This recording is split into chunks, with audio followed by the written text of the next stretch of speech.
the Johnson Wax Program with Fibber McGee and Molly.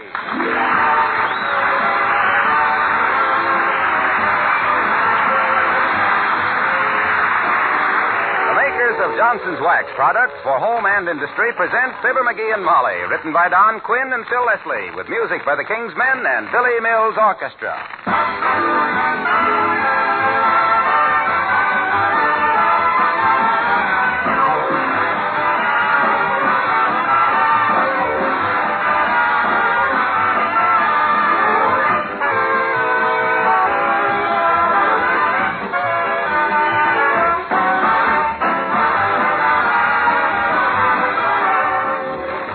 Down the country today, friends have been dropping in on other friends, exchanging New Year's greetings.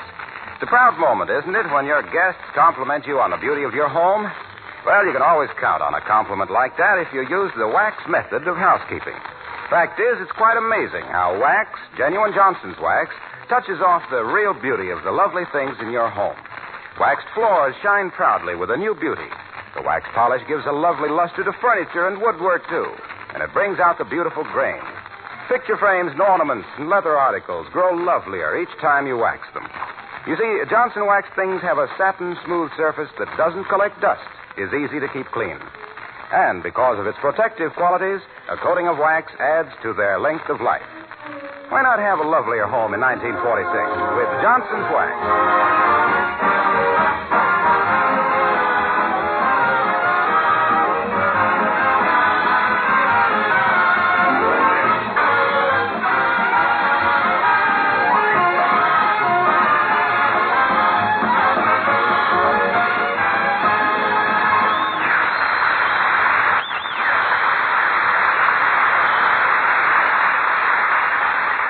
For non-professionals, there are three different approaches to typewriting: hunt and peck, hope and hit, poke and pray. And here at 79 Wistful Vista, we find the squire combining the worst features of each. As we meet, Fibber McGee and Molly.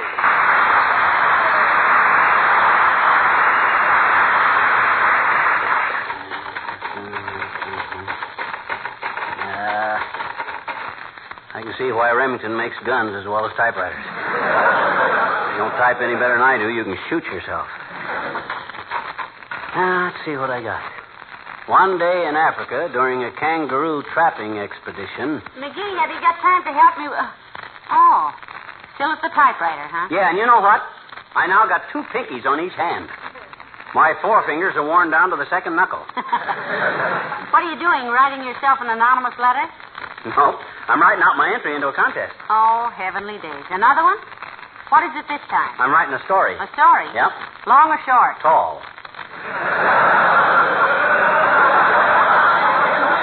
Tall, huh? Yep. Tall story contest at the Elks Club. $100 first prize. The entry's got to be in by 5 o'clock tonight. Well, good for you, dearie. Yep. You might as well cash in on that talent as give it away to your friends for free. Yep. Your only rival for tall stories is the Empire State Building. That's what all the guys at the Elks Club say, too, and they've all got big bets on me to win. Well, why not? You're a cinch. Yep. Mind if I read what you've written? No, go ahead. Okay. Tales Theory by Fibber, $1/2, $2 smudges, McGree. You better let me read it. My typing ain't very clean. You're not kidding, sweetheart. This looks like you'd gone at the typewriter with 4 wooden mallets like a xylophone. It says Tall Story by Fibber McGee. That's fine, dearie. Very good. Well, wait till you hear it. There's more. Oh, pardon me. One day in Africa, during a kangaroo trapping expedition. Well, aside from the fact there are no kangaroos in Africa, I think it's fine. Read the rest of it. That's all I got. I can't think of a good yarn. Oh, nonsense. You've got a million of them, dearie. How about the one you told the milkman this very morning? What? About how you used to drive a milk wagon and your horse was so smart, he not only knew all the customers, but used to read the newspapers to see if anybody new had moved into the neighborhood? Oh, they don't want true stories. I see. Besides, there's something about writing them down on paper that defeats me. They don't look reasonable. I think I better start all over. Now, one day When I was deep sea fishing at Acapulco. Hey, how do you spell Acapulco? Where is it? I don't know. Well, make it Havana. Oh, You can copy that off your cigar band. good idea. Deep sea fishing at Havana, Florida. Why, Havana's in Cuba. Since when? Well, that I couldn't say, dearie. I only know that... Hello, Mrs. McGee. Oh, am I interrupting your work, Mr. McGee? Oh, not at all, Alice. I'm never bothered by minor disturbances. Well, I'm not a minor disturbance, Mr. McGee. I was 21 last October. Well, he's writing a tall story for the Elks Club contest, Alice. Oh, creepers, isn't that wonderful? Maybe he could even write a novel or a play or something sometime. What do you mean I could write a play or a novel or something sometime? I got one almost finished right now. Oh. I'm calling it Life with My Father. There is a play by that name, McGee. Very successful, too. What? Life with My Father? No, it's just called Life with Father. Well, how do you like that? You think up an idea, somebody takes it, changes one word, and you got no legal protection whatsoever. I think playwriting is horribly interesting. Mm-hmm. I go out once in a while with a fellow that he's a playwright. He's kind of a Noel Coward. He is, eh? Yes, he'd like to write like Noel, but he's afraid. I'll never forget one time in New York, the Theater Guild come to me and asked me to write a show for them. I suppose Elmer Rice was busy at the time, being thrown at a wedding party.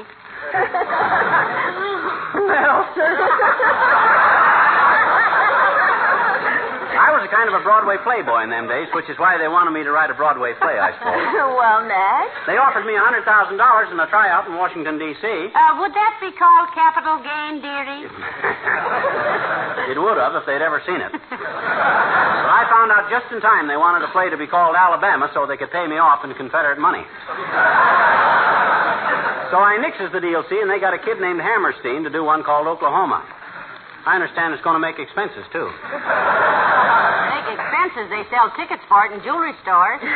Well, I'll let you get to work, Mr. McGee. I've got to get downtown anyway. I have a luncheon date with Geraldine. Who's Geraldine? Oh, Geraldine is the mounted policeman who directs traffic at 14th and Oak Street on the Big Brown Horse's sister. Oh, I see. Well, good luck with it, Mr. McGee.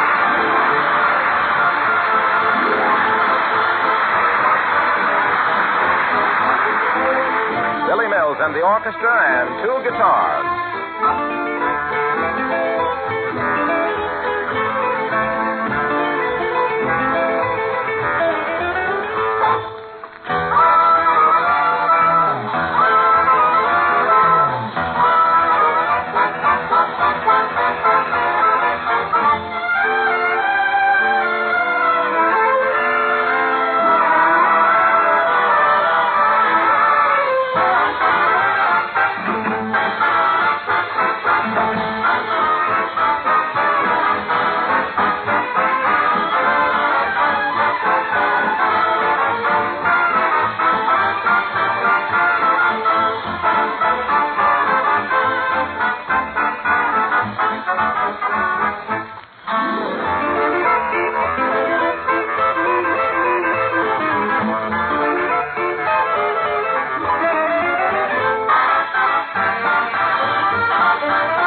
Well, how are you coming along with your tall story? Oh, McGee? terrible. I can't think of anything to write.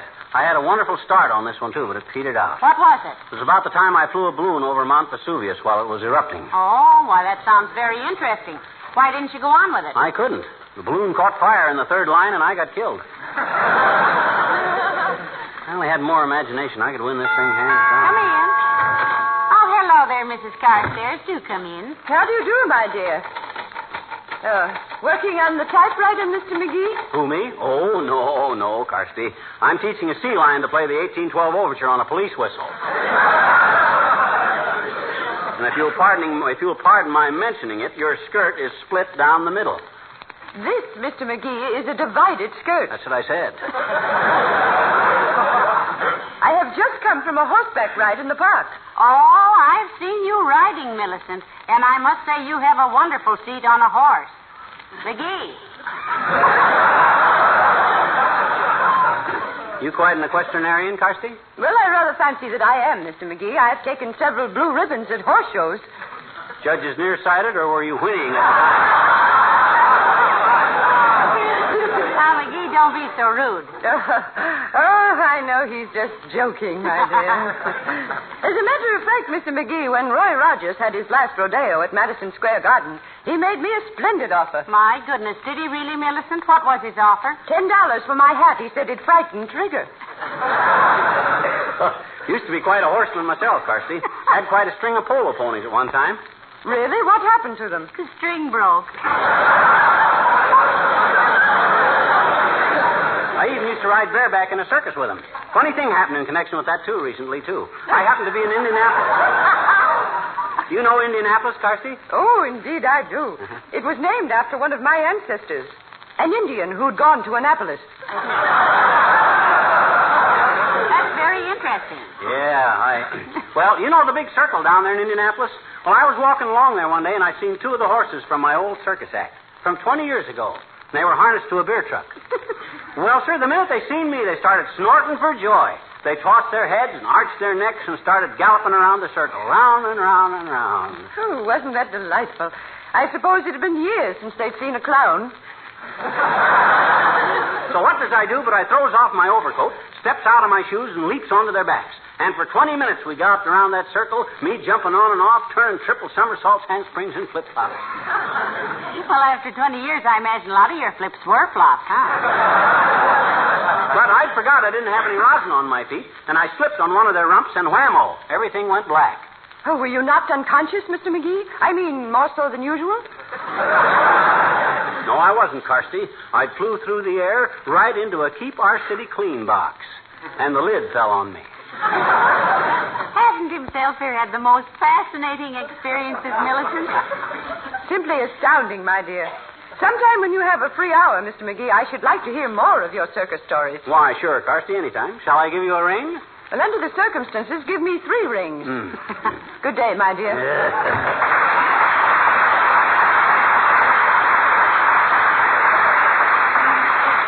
Why not use that, McGee? Huh? Use what? Use that circus story as your tall story for the Elks Club contest? Oh, my gosh, kiddo, I can't do that. Why not? Why, those horses may still be living.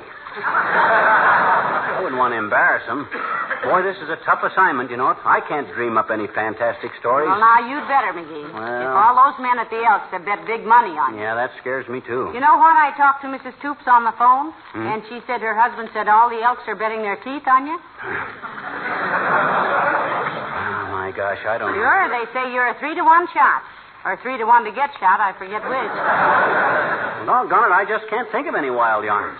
I sit here and stare at this blank paper and nothing... Hello, folks. Oh, hi, Junior. Hello, Mr. Wilcox. Feliz año nuevo, amigos. No, thanks, Junior. We haven't used up the old can yet.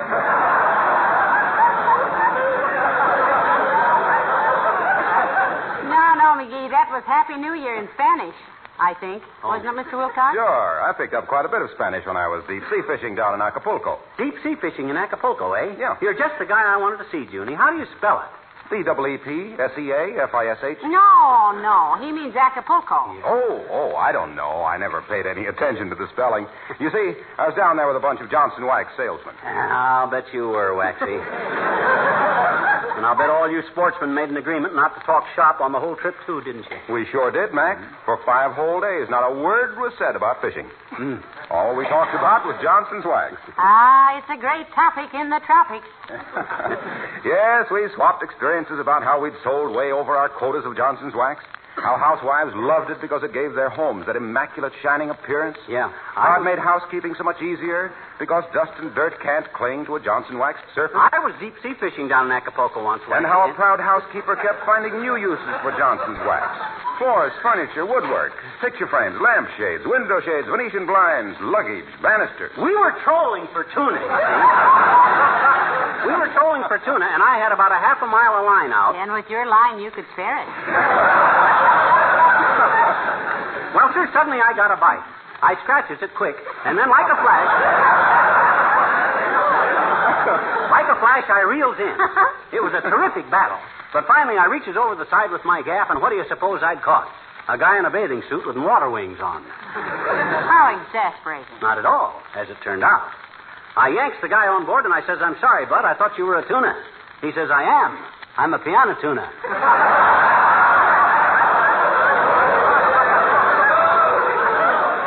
Just this a holiday. Well, excuse me, pal. I've got to get going. I just stopped in to see how you were coming with your entry for the Elks Tall Story Contest. Well, he's a little discouraged about it, Mr. Wilcox. Yeah, I can't seem to think of a thing, Junior. Well, keep pitching, Mac. And remember, the deadline is 5 o'clock. Ain't that awful, Molly? The deadline is 5 o'clock. Well, how much have you got written? All I got so far is this. An amazing thing happened to me when I was a cabin boy on a 12-masted schooner bound round the Horn. Bound round the Horn? Yeah, I got my nose all cut up in the fight and I had it all bandaged up. Well, what's the story of the 12-masted schooner? I'm darned if I know. I just don't seem to be able to make up imaginary stuff. Maybe I better start fresh and... Oh, my gosh. How can a guy get his work done? Our threshold has been crossed more times today than Southern California's goal line.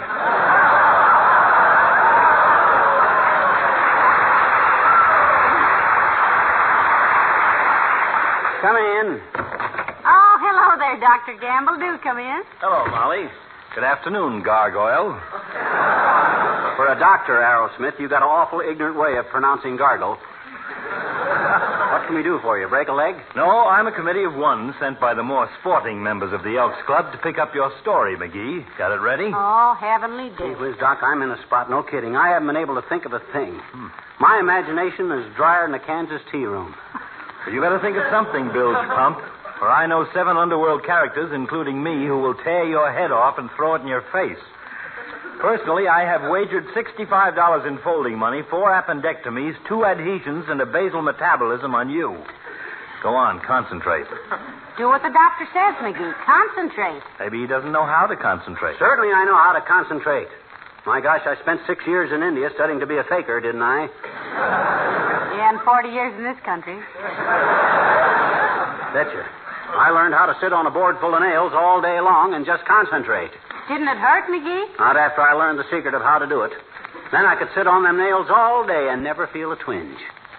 And what was the secret, Master? Mind over matter, or a heavy girdle over the derriere? It was very simple. Just drive the nails into the board and flatten them out. It's only the points that hurt you. Simple when you know the trick, isn't it? You must show us the Indian rope trick sometime, Faker. I'll buy the rope if you'll climb up it and disappear. For good. And furthermore... I'll get it. I'll get it. I'll get it. Hello, Gamble speaking. Who? Oh, yes. Yes. Well, I'll be over there as soon as I can, Ray. In the meantime, take 2 5-grain headache tablets and apply cold compresses. And don't worry about it, Ray. You're not the first person who's lost one. Bye. Lost what, Doctor? A weekend. McGee, do you know what time it is? 4:30. Where's that tall story? Oh, my gosh, Doc, I can't. Well, gee whiz, this simply isn't my... McGee, they're all depending on you, though. You better get with it, Bugface, or your life won't be worth 10 cents worth of Hiroshima real estate. Well, doggone it, I don't know what to do. Hey. Huh? Wait a minute. Yeah, I do, too. I know what to do. Well, write it out quick, boy. Good for you, McGee. I'll fix them. Why, you leave these things till the last minute anyhow. Look at how fast he's going. Maybe you have it to do. There. Well, hurry up. Give it here, McGee. Come on, give it to me. Wait a minute. Where's an envelope? Here, McGee. Thanks. Okay, Doc, give him that. Thanks, son. I knew you'd come through. I listened into WVIS at 6:30. They'll announce the winner. I knew he could do it, Doctor. So did I. He's got more tall tales than a herd of giraffes. Bye now.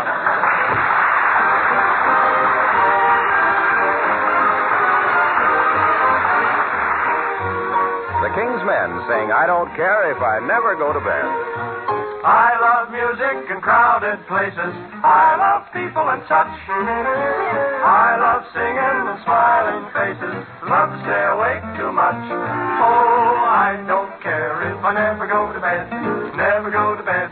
Never go to bed. I don't care if I never go to bed, 'cause I'm having such a darn good time.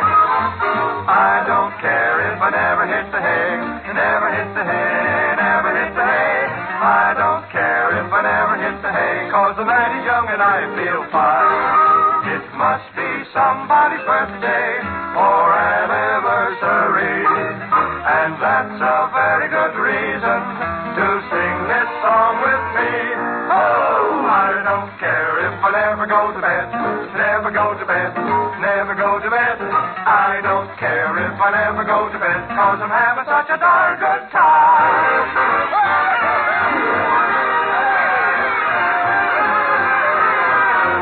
I don't care if I never wink or sleep. Pardon me, I mean never sleep a wink. I don't care 'cause I'm feeling in the pink, having such a darn good time. I don't care if I never snooze a take. Pardon me, I mean never take a snooze. I don't care 'cause I'm doing what I choose, having such a darn good time. I want to adore all the ring bells. I'm feeling young and gay. I want to spot the high hits and like to dance away. I don't care if I never bed to go. Pardon me, I mean this is what I said. I don't care if I never go to bed, having such a long good time. Happy New Year!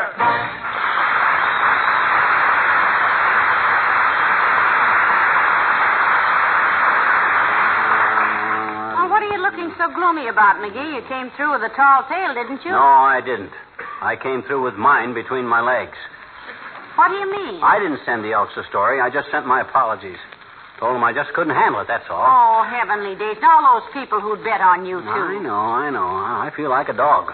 But gee whiz, Molly, I just can't sit down at a typewriter and deliberately prevaricate. Somehow it just don't seem honest, somehow. Well, cheer up, Pet. My goodness. Come in. Oh, Mayor Latrivia, do come in, Your Honor. Oh, thank you, my dear. Hello, McGee. Hi, Latrivia. Say, I have some good news for you folks. Remember Wallace Wimple? My goodness, yes. You mean little Wally Wimp? You mean the henpecked little guy that when he was married, Frankenstein gave the bride away? Yes, that's the lad. I just got word that he's out of the service and will be back in Wistful Vista on the 15th of January. Oh, good. Very well. It seems that the Navy finally saved up enough points to get rid of him. My, it'll be nice to see him again. 2 weeks from today, eh? My gosh, that's... By the way, McGee, did you send the Elks your tall story for the contest? No. I guess I kind of fell down on the assignment, Latriv. I went into it real enthusiastic, too. I was going to whip out a yarn that'd have all the other contestants green with ivy. I had it... You mean envy, dear. Huh? People don't turn green with ivy. Oh, no? You mean I never told you about the kid I went to school with? Little Eddie Creeper? The poor kid that was working his way through school. What about him, McGee? Well, he got so hungry he'd eat the leaves off the vines on the chemistry building, just to keep from starving. Well, if he wanted to browse, why didn't he go over to the library building? The bigger leaves on the chemistry building. It was over. Well, sir, he ate so many of them leaves, he started turning green with ivy, you see. Oh, dear. I suppose you're going to tell us he came home one night potted. No, the thing was, Latrivia, he ate so many of them ivy leaves, he got a peculiar habit of trying to climb the wall of the chemistry building. Oh. Every spring, right after the rainy season, he'd do it. We found out later his father had been one of the Virginia creepers. Creepers. Then a kind of a tragic thing happened. I know. He was attacked by caterpillars? No. It seems that one of the botany professors, I think it was a botany professor. Well, what's the study of plant life called, Latrivia? The National Labor Board.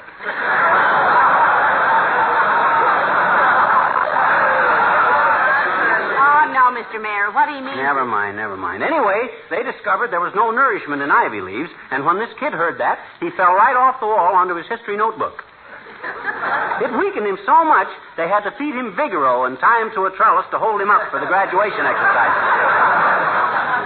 That's a very interesting story, McGee. Is that the one you sent to the Elks Club? Well, no, it isn't, Your Honor. I'll probably have to resign from the Elks, Latrivia.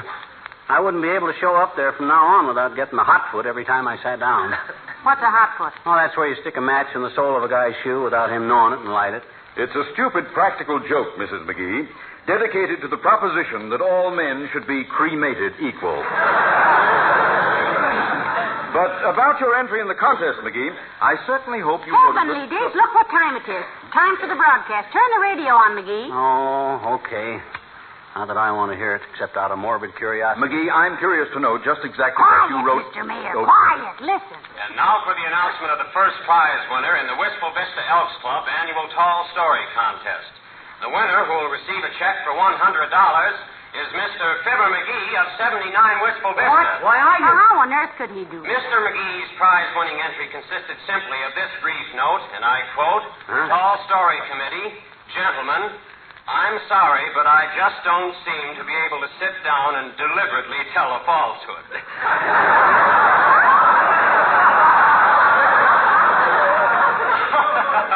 Well, to anyone who knows Mr. McGee, this will be recognized as the most fantastic whopper of all time.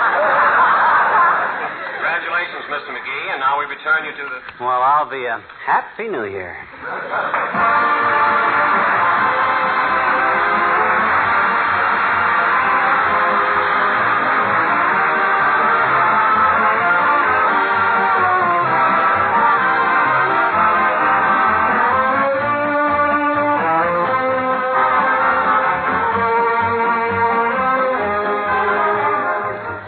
In the coming year, Fibber McGee and Molly will most certainly be making many new friends. Friends who perhaps will be using Johnson's Glow Coat on their floors and linoleum for the first time. Well, now, any one of our many old friends could tell these ladies what a pleasing experience they have in store. With self-polishing Glow Coat, you can give your floors and linoleum the gleaming luster of a wax finish with practically no work at all. Glow Coat needs no rubbing or buffing. It's self-polishing. You simply apply and let dry. In 20 minutes, come back and you'll find even old linoleum gleaming with a brand new beauty. It's amazing the difference it makes. And, of course, because Glow Coat protects the surface from wear, new linoleum stays like new, both in bright appearance and in the way it wears. Yes, our new friends have a pleasant surprise coming when they first use Johnson's self-polishing Glow Coat in the coming new year.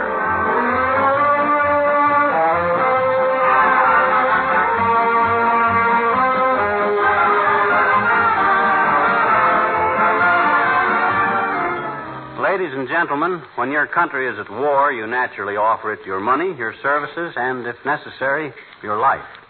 But when the war is over, it's every person's privilege, yes, even duty, to think of himself again, his work, and his future. The United States Merchant Marine, which made such a wonderful record of work done and heroic missions accomplished, offers a wonderful opportunity. It wants and needs you experienced officers and men who have been to sea, men with certificates. If you're looking for a job with a great future, write or wire collect to Merchant Marine, Washington, 25 D.C., giving your rating and address. And if you've been on a well-earned holiday, we urge you to return to your ship. You won't be the first one who was smart enough to go back on the water after a celebration. Good night. Good night, all, and Happy New Year.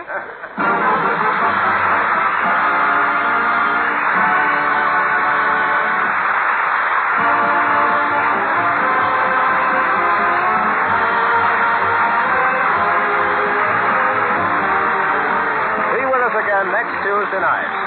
This is Harlow Wilcox speaking for the Johnson Wax people in Racine, Wisconsin and Brantford, Ontario, who join all of us in wishing you a very happy New Year. Good night.